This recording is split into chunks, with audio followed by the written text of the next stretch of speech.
Hello, legends. Today, I catch up with Cub member George Psyhogios, the founder and CEO of ProGekt Group, a commercial cleaning business with 150 staff. George has also recently launched a game-changing physio health recovery clinic in Alexandria called Power Potential, which is a 700-meter studio dedicated to your health and recovery.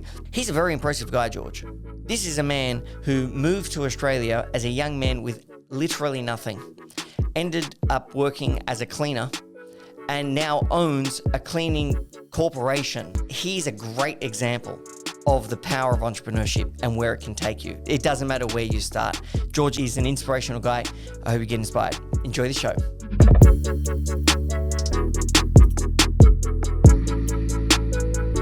Well, I mean, speaking of your last name, Psyhogios, where's that from? Greece. Greece. Okay, good. Why are all the difficult names always from Greece? We liked it. Yeah, we need to be known. Yeah, well, yeah, they're all very unique. We need That's to be actually. different. And so, when did you move to Australia? 2001. Okay, 2001. what was the reason? Well, financial reasons and mainly looking for a change, looking for a future. Alone or with your family? No, alone. My dad was living here. I moved in here with my brother to join my dad and start working with him. Back overseas, the future wasn't great, although they were saying that it will be great within Euro. I had a different opinion.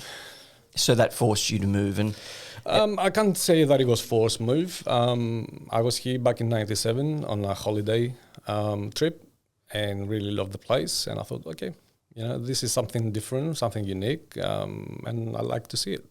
And so you started from the bottom, because I mean now you have a very large company, 50 million in revenue, 150 staff, and you've actually got a few other companies now, which I'm sure we'll get into.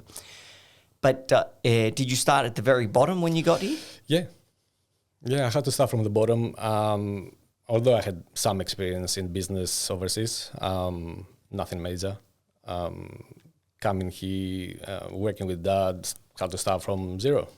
And then 1 sec. Sorry, I think I need to sneeze. Just keep going. If I sneeze, listeners, sorry about it. So I had to start from zero, learn everything. Again, new country, new rules. You have to learn the game to play the game. So there is no better way than starting from the bottom. And so you started working at a cleaning business? Yes, that's correct. Yeah. As a cleaner? Yeah, I started as a cleaner. Like my dad had his own small subcontracting cleaning business. He was working for bigger players at the time and a few little jobs. So I was a cleaner. And you worked your way up, or what made you take the turn? What made you switch from being a cleaner to starting your own business? Well, circumstances. Explain that. At the time, it was a better choice to go and work for a bigger company, get out, let's say, of my dad's sort of wings, and earn my way and experience to a bigger player. Obviously, I knew a lot of the managers there, but that didn't help. I had to work hard, and I worked my way up.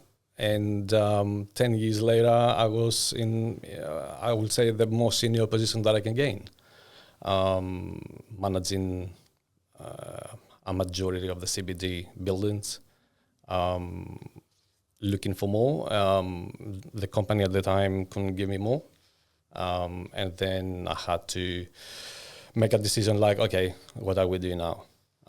If we can't go higher, we have to go up. And when you say they couldn't give you more, were you asking? Were you like, hey, I want to be whatever? And they said no? Yeah. And then they lost you. Yeah. It's just an interesting concept because, like, as business owners, we've all been, and I'm sure you've probably been in this position now, but like I certainly have been, when people ask for more responsibility, they believe that they can handle that responsibility and are capable of it, but you may know that they're not. And if you put them up before they're ready, they literally normally implode and then you lose a good person. But then there are some people, like in your situation, where no, they were ready for the responsibility. They wanted the responsibility, and because you didn't give it to them, you lost them. Yeah. So it's a lose-lose, actually. Like, Well, it is.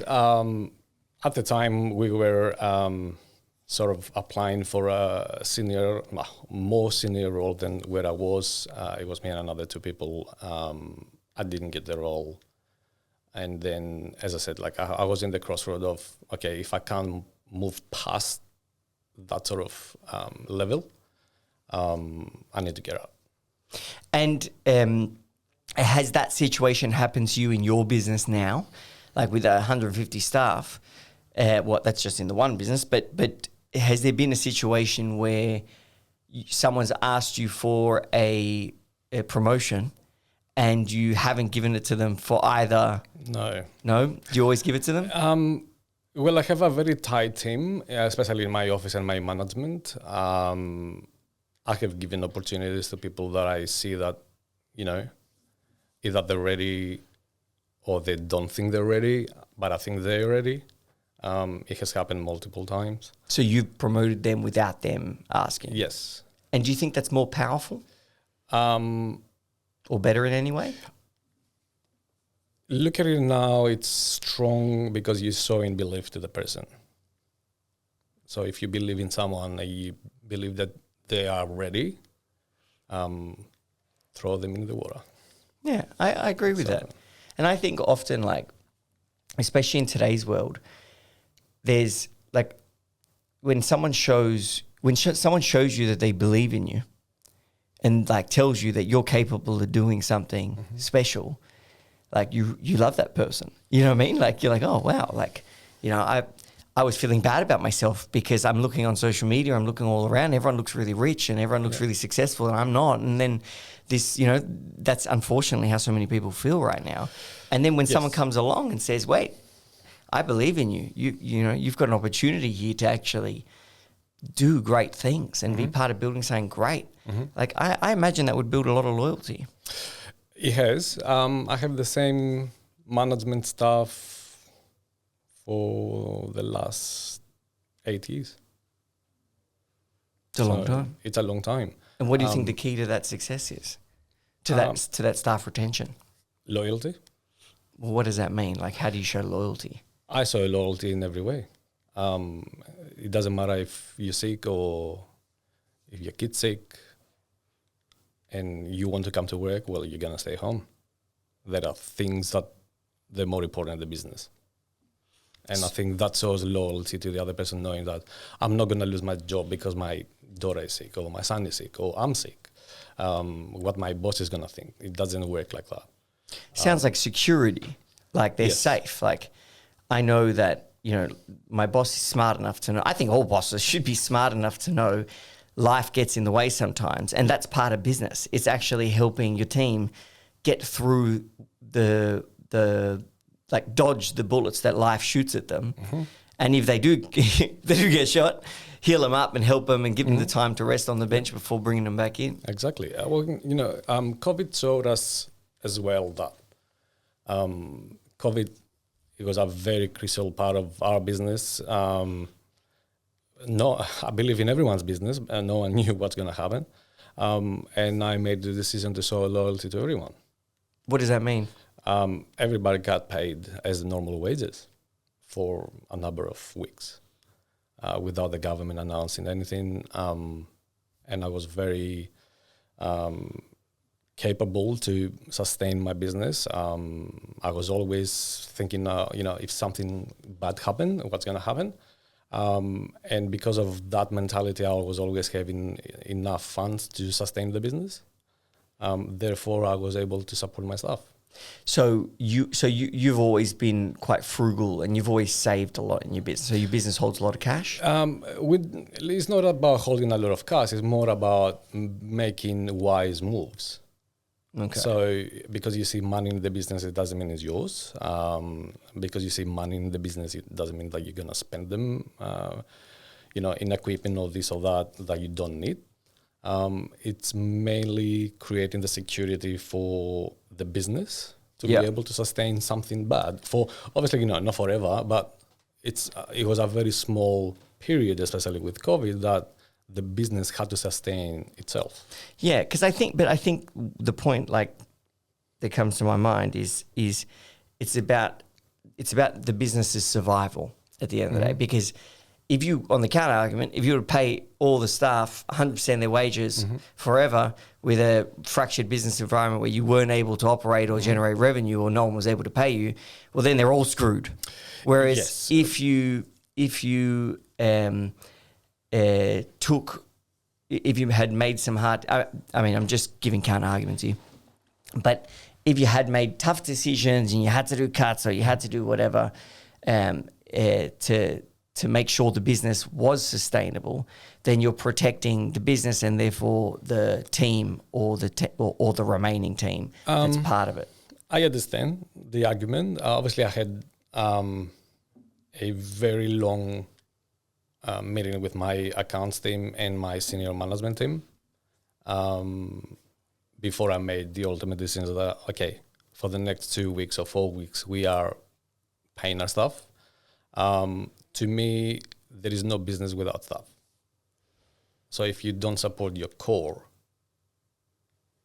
there is no business. I don't see that having the vitality, let's say, or the financial stability if you don't have anyone. I completely agree. And that's where I thought, okay, let me make a serious decision now. Surely the government is going to announce something, but I need to show faith to my staff, because then my staff will show faith to me. Yeah. And so it did happen.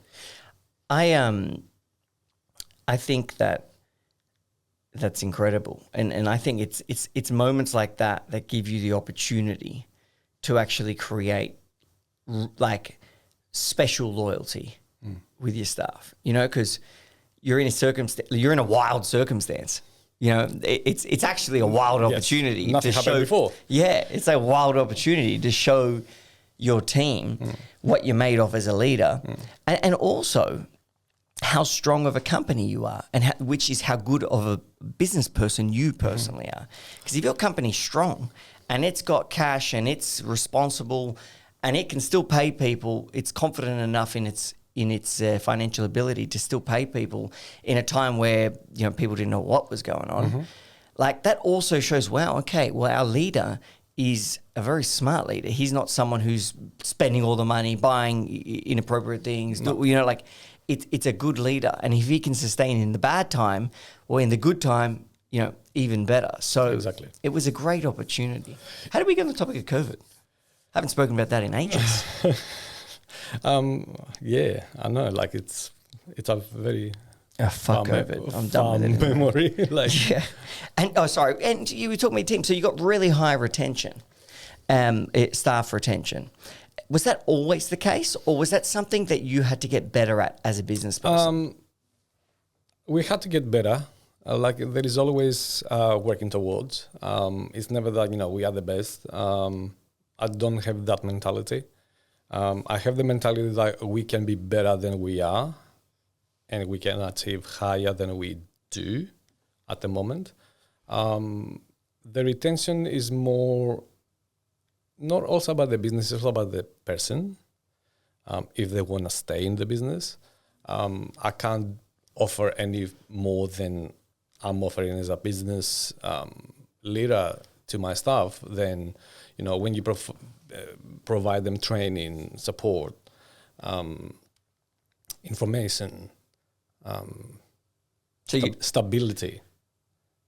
If they don't want that, well, yeah. So, like you can be the best version of your specific business, but if that's not the type of business that specific person wants to be at, well, there's nothing you can do about it. That's right. It's actually better they leave. Exactly. I think the teams, like we have created, like because we are a cleaning company, so we have multiple teams around site. So if one person does not belong to the team is gonna take them out. It's you know. I'm telling you, that is the case in all successful businesses. I always say that at Cub, and I talk to my friends from Cub. Who have big teams, and they always say, man, I like barely fire people. It's normally the team just turns on the person, and eventually, because they can see, this person's not right. something's wrong here. They're not working as hard as us, or they're not, they're not as passionate, or they're not, something goes wrong. And that's maybe that's great culture. It's the culture, exactly. And that's what I'm trying to create with a new business. So every business that I'm trying to do, it's the culture that you need to change, or the culture that you need to create. And that's what is going to carry you through. And if there was one thing you think is the core provider of culture, so not the only thing, but the most important thing, what would that be? Values. And where do they come from? Sometimes within ourselves, sometimes within your background, sometimes to what you want to achieve. Yeah, that's where you create in values. Okay, I want to be better, so I want to create a better value for myself and my team, the company that I work for, or my family. Everything is interconnected. And would you say it's holistic? Like, would you say your values, your personal values at work, are the same as your personal values at home? Or do you think you have different values in different circumstances? No, I think like I'm trying to have the same values at home. I'm trying to be a good person outside of work, or obviously inside work too. I'm trying to be a good person with the family. I have a young son.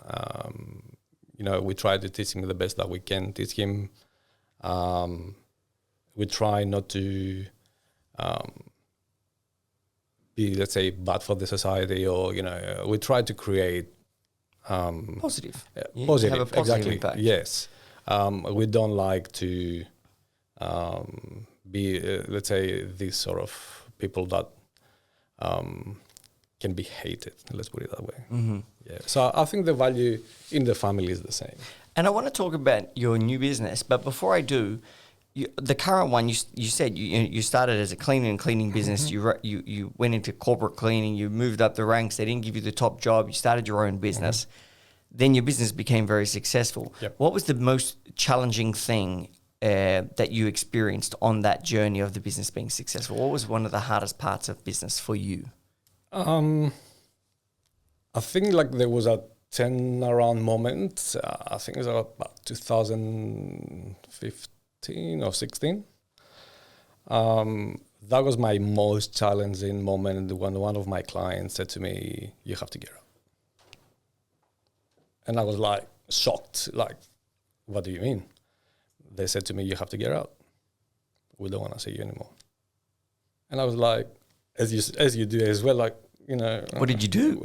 I didn't do anything, but they thought that I'm getting burnt out, which I believe I was. It was very evident on the business, and I was not allowing my other management staff to rise to the occasion.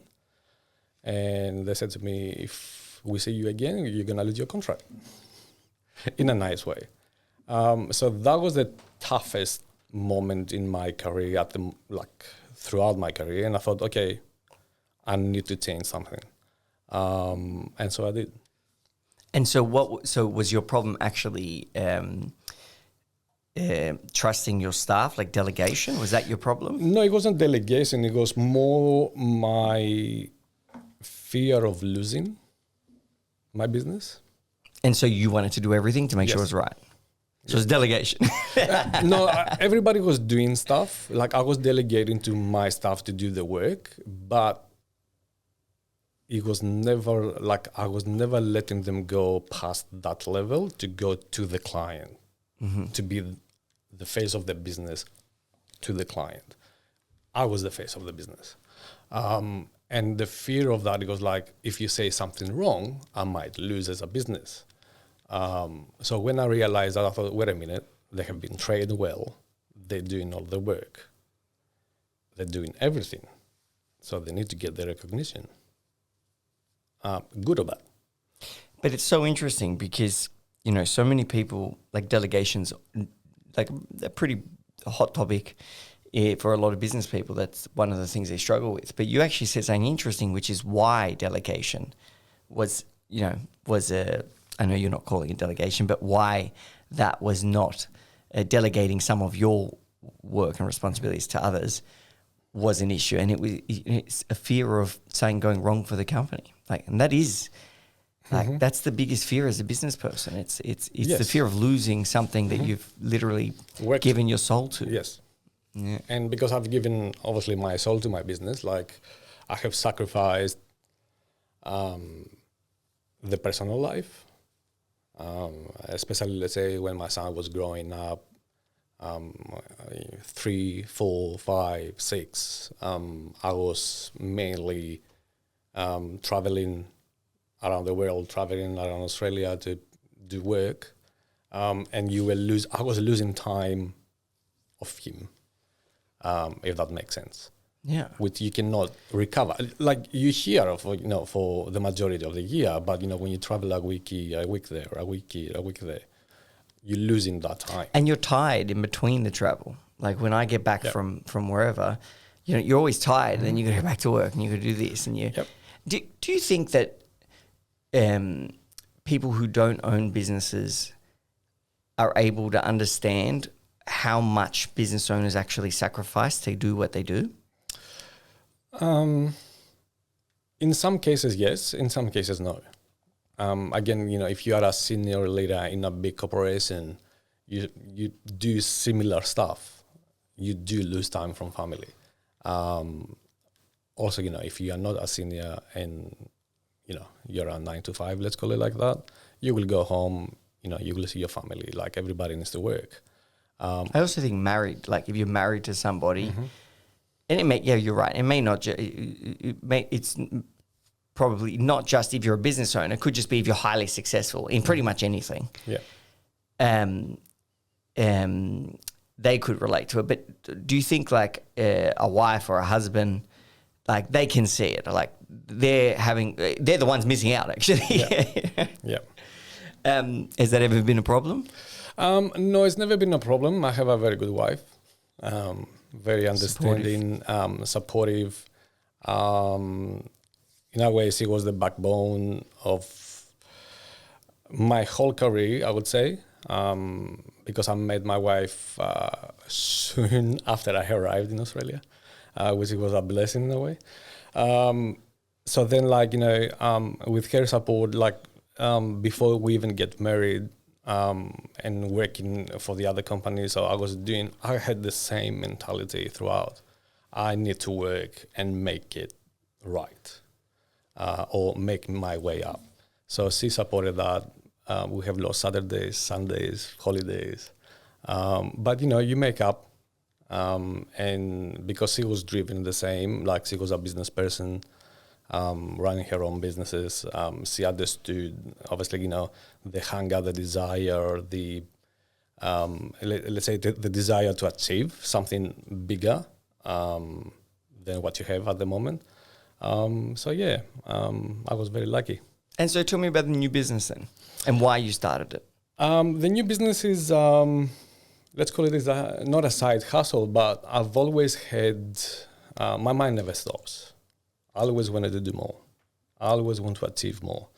For the last, since after COVID passed and everything went back to normal, I thought, okay, I can't say that we didn't do well, but, I need to have another business that it can sustain me through tough times, because you never know what's going to happen again. We are doing our investing, in property here and there. We have our own stuff. We have our security. But I thought, I need to do something. And the opportunity came that my brother-in-law, he's a physio, and I've known him since, I think 24 years now. One of the highest ranking physios in Australia. And I thought, okay, you know what? I want to do something else. Do you want to jump on the journey? And we discussed through a couple of times, and he wanted to see what I was thinking, because a cleaner and a physio doesn't match up, right? So he knew that I'm passionate with sports. So I was playing soccer. I had major injuries. I was doing CrossFit. I was running. I was swimming, and then I said to him, we can do something that it's in your field, that you have the specialty, because obviously I can't be involved on a day-to-day operations.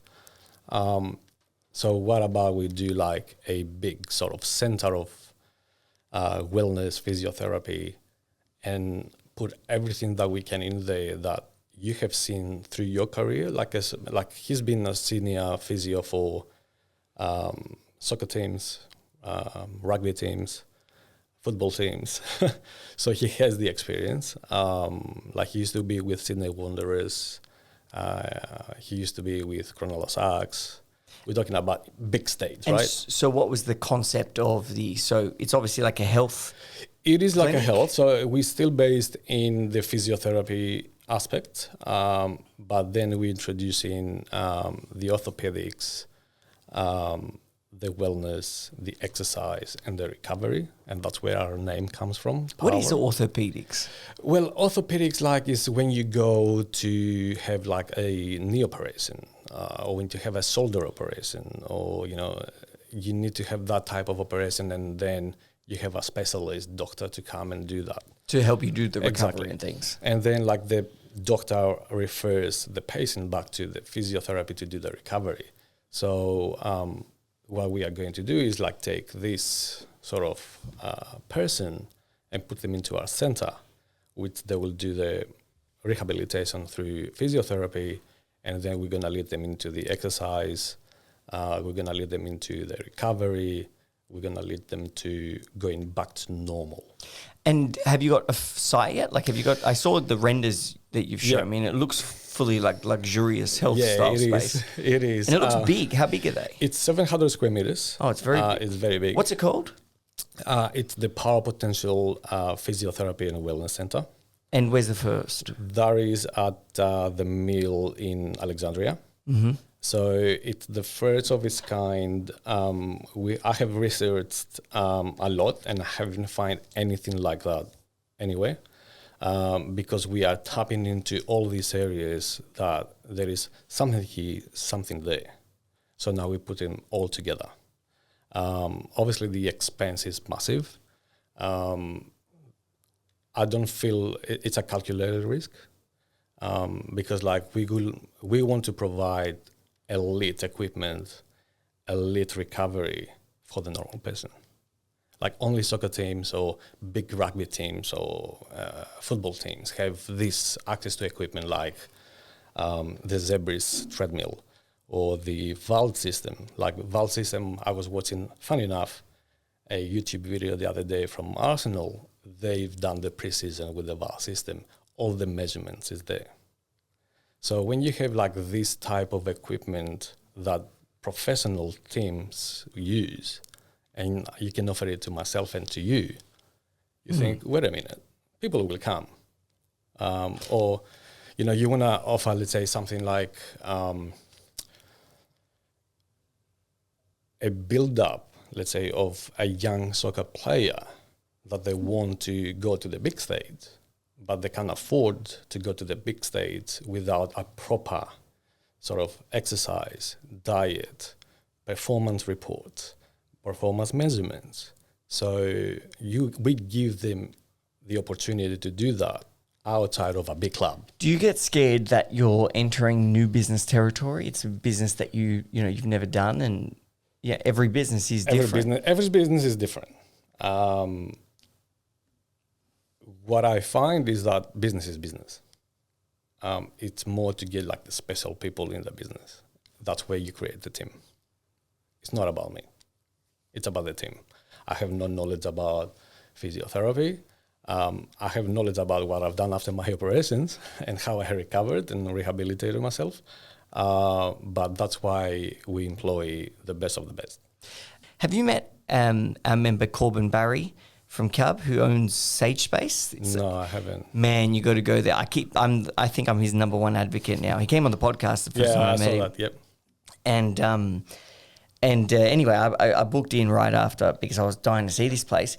It was literally the best dental experience I've ever had in my life. I felt like I was at the spa. Right. It was incredible. But the reason I think you should go is because he took because you're providing a new experience, an elevated experience for like a physio rehab clinic.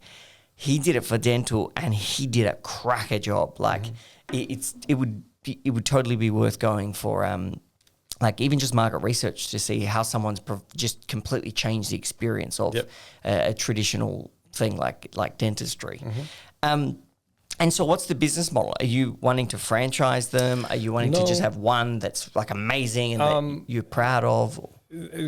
It will be an expansion, but not with the centers. The center is one at the moment. We have clinics that we want to sort of branch out around the center. So we have at the moment a clinic in Norwood, which is in the Northwest, which is like the standard physiotherapy clinic and recovery. And will they be franchised? No. Why? I don't think it's necessary, to be honest. We want to give something different. We don't want to be the mass sort of like clinics. This is not the goal. The goal is to provide a service that is different than anywhere else. So it's not to be the biggest; it's to be the best, essentially. Exactly. Yeah. And is that frame of mind? Is that the strategy that you had with your cleaning business? And was that like the strategy that helped it succeed? Is that why you're kind of having that Correct. view? Or I always find that there's like there is a link. Common, yeah. Yes. That is true. I had the same mentality with the cleaning business. We don't want to be everywhere. We want to be in selected places. And I think we have achieved that. And you said you're working with your brother-in-law. Is that weird, or like, like some people are pro working with family, some people are like, curse working with family. Is that something you're scared of? Or? No, it's not, because it's again a tested model. My brother is he's my national operation manager for ProGekt Group. So working with family is not something new for me. The arguments, I can tell you many. I have family within my current model with ProGekt Group, and I will have family in the current model with Power Potential. And what are some of the most important lessons you've learned to successfully work with family members? Just breathe. Just like relax, calm down. Yeah, it's obviously you have to make some sort of explanations before you start that, okay, business is business, family is family. And we don't cross the line. But yeah, I think a lot of the times, if you know how to sort of see stuff behind that, I might have an argument now. So you just breathe, probably for 5 seconds. My wife says to me, you probably have to breathe 10 seconds when I'm arguing with my son. But yeah, with family, it's more like working in the business, like you just breathe. But is that different to working with non-family members? With non-family members, you have the ability to separate, and you never think that, what's going to happen because you're not going to see that person, let's say, in a family dinner. So you have to tiptoe a little bit, but not too much. With a non-family member, you say see you later. If you want to say see you later, and I think it's much easier. Yeah. So when it's a family member, like if you've still got a bit of argument or you've still got a bit of tension between you, and you go to lunch on Sunday together as a family, that tension's still there. Whereas with a staff member, it's not. So you kind of want to get rid of the tension? No, if I feel there is a tension, it's better to discuss it in the business premises. That's what I mean. So you want to clear the air before you go before you go to Sunday lunch. Yeah, sometimes you don't clear the air on that spot. But I'm a person that forgets and forgives. And I think there are elements in business that you're gonna argue, you're gonna heat up, but does it worth it to sort of mess up your family sort of connection? I don't think so. Never. Yeah. And now your industry, I mean, it's not directly your industry, but construction and property industry in general has been going through some serious shake-ups and collapses for the past, 5 years. Has that had an impact on your business, or what impact is that having? It has? Yeah. What's going on? I'm not sure, to be honest. It's we expected after COVID things, yes, it will be a little bit of a downfall. And then we expected to have like a sort of rise up. The rise up hasn't happened yet. I'm not sure why. Probably it's the government changes as well after COVID. That never helps. That's right. We have lost a lot of work in the construction industry. And so why were you working with construction industry? Because they'd finish a building and then they'd get you to come in to do the final clean. That is correct. And all the big builders, a lot of big builders have collapsed and therefore aren't building. Yes. Has also the fact that commercial towers are what is it called? Why can't the tenancy rates in the city are lower? Has that affected you? No, because we're never in that industry. We never did any work on that offices? Respect. Yes. We were more with projects with the builders. And therefore, them stopping a lot of the work, is affecting us directly. Yeah. Well, builders have just had the toughest time, like literally ever. First they had, there's too many things. There's this like supply chain issues. They can't get anything. Things they can get, are too expensive and overpriced. They can't get staff. There's no staff either. And the staff they can get are too expensive and overpriced. And the government regulations is literally drowning them in just regulatory responsibility that is just overkill that's causing them to just be unable to operate. And and people need to think about the effect of that, because yes, it affects business like yours, but it also affects lots of much smaller businesses who are servicing these giant businesses, and or imagine all the trades and all these people who are affected because of what's going on. A lot of companies have collapsed, like from the smaller companies. I know builders. As an effect. I know builders that literally they love building, but they literally can't build anymore. It's too expensive. They can't make a living from it. So they just stop building and they're starting to do something else. That's a problem. It is a problem. And that's, that's where I thought, okay, I need to change the game a little bit and I need to change the direction of my business. Because my business is not just, let's say, a project group. Like I see the whole portfolio as my business. And therefore, I thought, okay, let's take a different direction that is away from the construction industry. And obviously, if the construction industry picks up again, we are here for them. You're still there. We still have all the contacts. We still know, everybody knows us. So is that how you grew the business or prevented revenue from dropping, by pivoting, by diversifying who you're serving? Correct. At the moment, when we started, we were doing a couple of things, let's say stainless steel restoration or floor restoration, a little bit of glass cleaning, the normal cleaning stuff. And now we have diversified to do waste removal. We servicing a client of ours that they do plants. We do in hygiene services. We offer a bigger sort of umbrella of services than just, I will come and clean your house, let's say. And that made you a stronger business? Yes.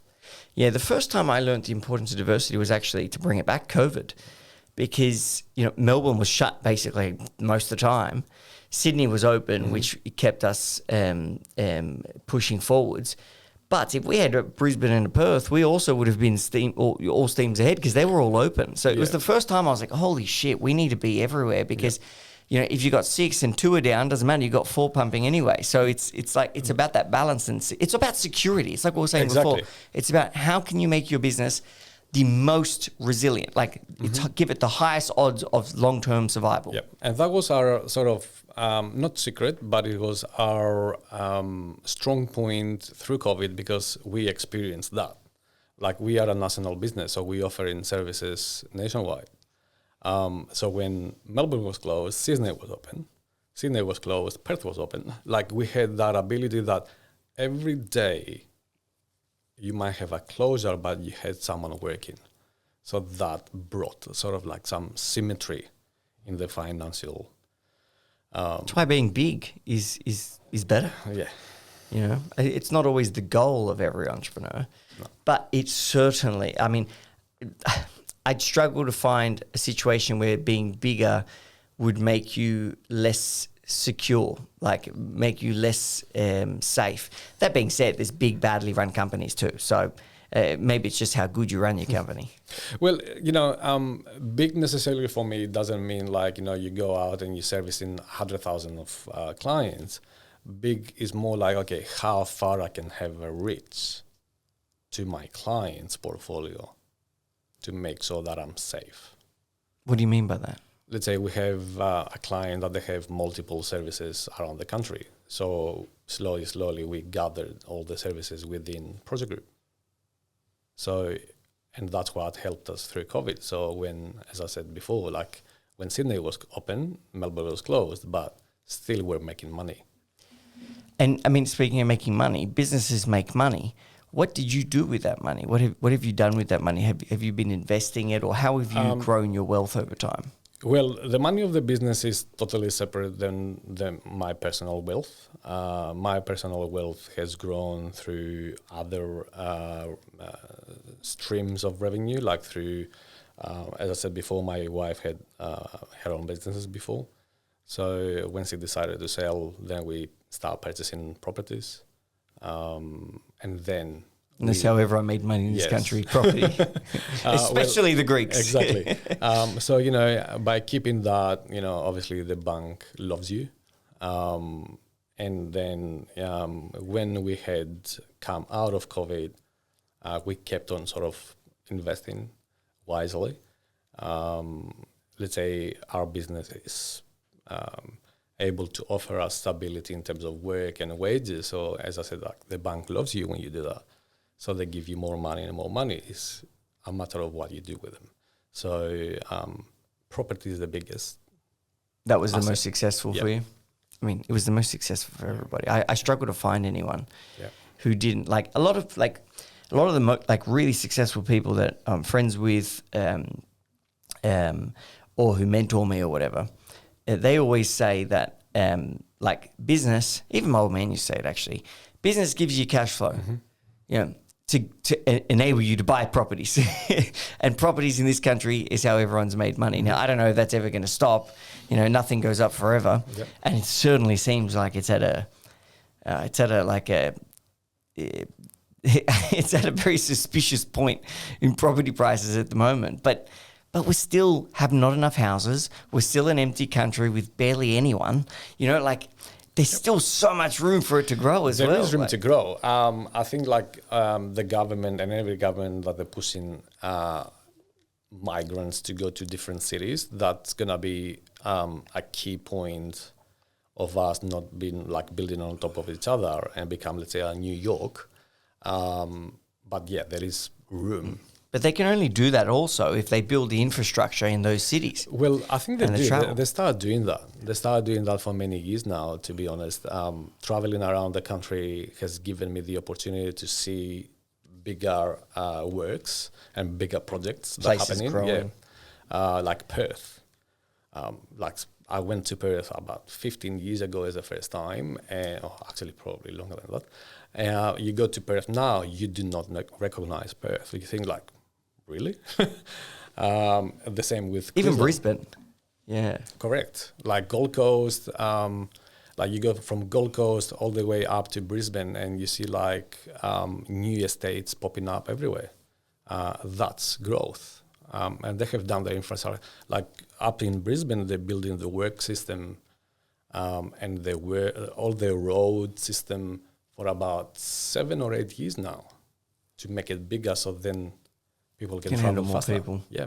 I'm big on Brisbane. I absolutely love Brisbane at the moment. I think it's the new hot place. Queensland in general. Yes. But I think Brisbane is Melbourne. I've said this too many times on the podcast. But Brisbane is just. I think that's where a lot of good investment went. A lot of really wealthy people I know too. They were telling me maybe 6 years ago, buy land in Brisbane, buy land around Brisbane. Heaps of money was flowing there. Yep. I think it's kind of the hot state. There are a few projects happening, especially with the waterfronts or the water side, let's call it like that, for Brisbane. And the Gold Coast, there is a lot of hotels, a big chains happening to open up in the next couple of years. So, no, it'll be good. Yeah, we'll see. Well, George, thank you so much for coming on today. Thank you. This for was having me. absolutely amazing, and I loved meeting you.